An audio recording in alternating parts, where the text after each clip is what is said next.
who, after a great tense scene with, Miki Sagusa is really struggling with her, she should actually cripple Godzilla and end this whole saga.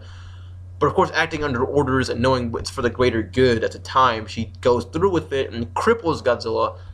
And then from there, unable to walk, MechaGodzilla just pummels Godzilla with fucking a cavalcade of the plasma grenade and the eye beams and the mouth breath and the Garuda shoulder cannons. And Godzilla, I believe, basically just fucking dies or comes very close to dying. But I do believe at that time, basically, he was dead. And that was just awesome. And then, like I said, Rodan, after getting severely wounded by MechaGodzilla, comes in and sacrifices his life, giving up his energy and radiation to Godzilla, which gives Godzilla the super spiral death ray that he would have throughout the rest of the movies in the Heisei era, which is just great. The fight scenes are great because of the music, the quick cutting, the look of the monsters, and of course, I hate to say it, but the violence also helps make it great. They don't feel like you're just striking each other with no result.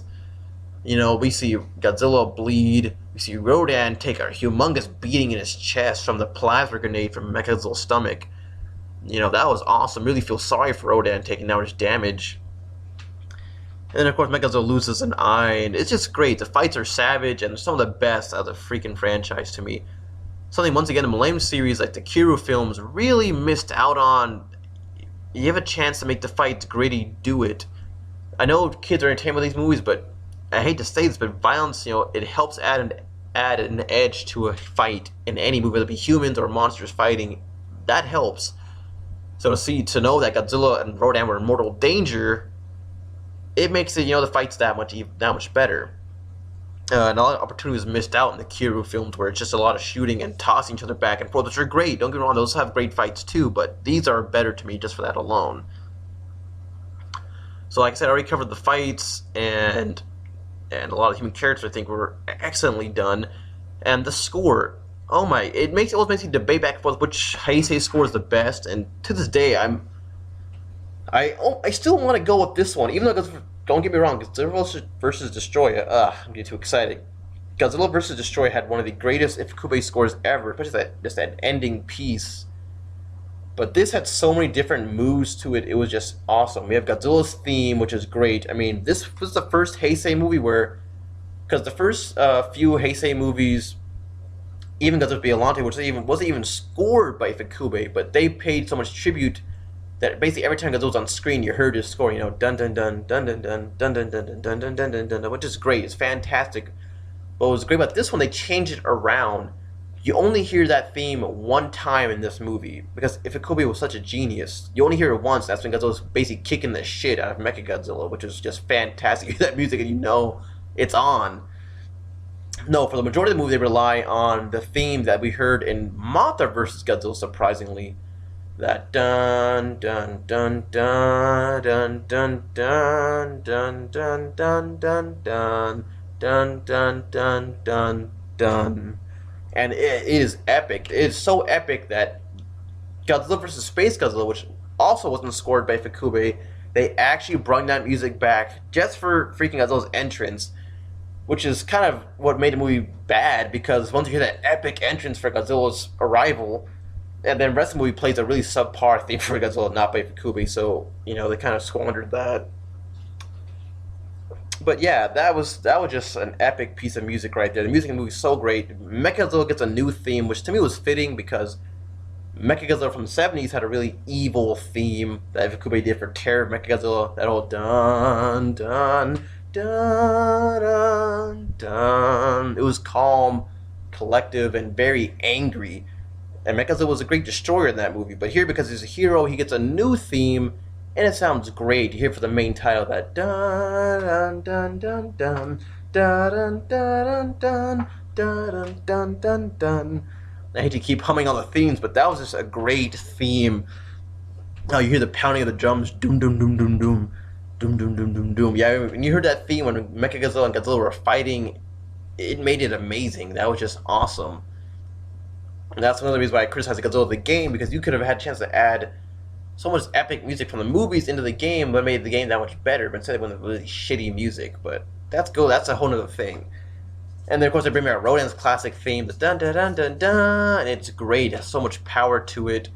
And then this time we get to hear it, because the weird thing is, because Ifukube is known for having a lei motif style, which basically means every character gets a theme. You know, military has a theme. Each monster, individual monster, gets a theme. But Baby Godzilla was never given one. Son of Godzilla was not scored by Ifukube, so he didn't have a theme really. And Destroy All Monsters did not bother to give Baby Godzilla a theme because he wasn't really a central character. He was just kind of there. So to finally hear Ifukube's Baby Godzilla theme, and it's so tragic and has a nice, it's just a beautiful score. I love it, and I'm so glad it returns in Godzilla vs. Destroyer in 1995.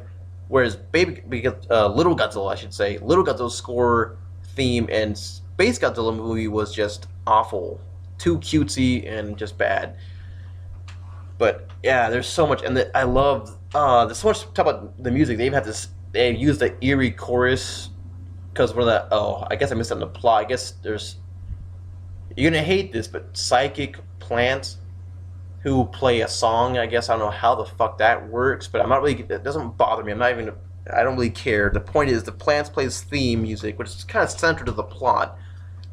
And then later on, you hear if incorporate that again and again. He keeps developing it. Later on, when Rodan gets resurrected by the song of the plants being sung by, psychic children, you hear this eerie chorus, and Rodan rises up out of the darkness and turns into Fire Rodan. Those moments make this movie so freaking awesome. That was a great transformation scene. The music, the lighting, just freaking awesome.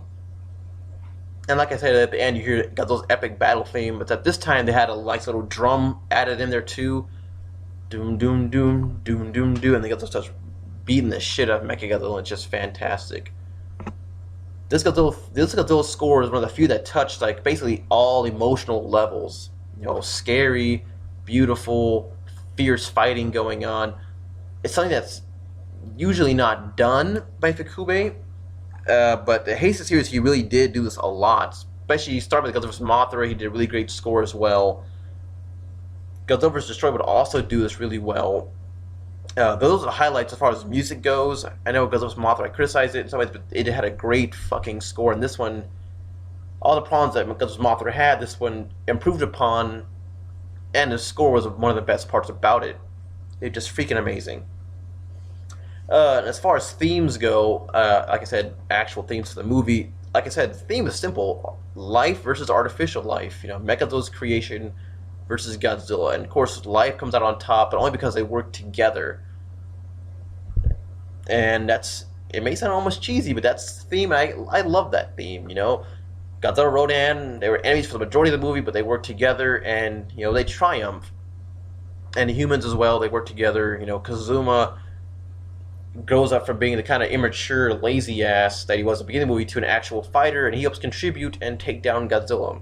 And it's just fantastic. So like I was saying, this for me is definitely a 10 out of 10. It's one of the Godzilla movies that really hits the mark on all levels for me. It's one of the top Godzilla movies ever made. It's just fantastic. I just love this movie so freaking much. 10 out of 10. On a quick side note, because it's one of the few movies I actually love the dub for this one. I can really, excuse me. Oh, wow, I'm gassy. Sorry about that, but I don't know if I already noticed it. Maybe you guys can comment on it in the video. Pretty sure I brought this up a few times, but if you watch the Sony DVD, it's kind of odd that the Japanese and English version have two different soundtracks. And when I say that, I don't mean completely different, but I mean there's certain times where the sound effects and the music are changed around. And the two biggest examples I can give of that are MechaGodzilla and Garuda are flying off to go deal with Rodan. If you put it in Japanese, you hear a certain theme, and if you put it in English, so you hear a completely different theme. And the weird thing is, when you download the soundtrack, you can hear all these themes regardless, but the Japanese version only includes some of these themes, while the American version includes a little extra ones. At least two short ones, I should say. So it's kind of interesting. That's why I keep my Sony DVD copy of it around, as well as having the actual Japanese cut. It's just great. Like I keep dragging this out, but if you haven't seen this one, definitely do. It is one of the best in the entire franchise. Long live Godzilla vs. MechaGodzilla.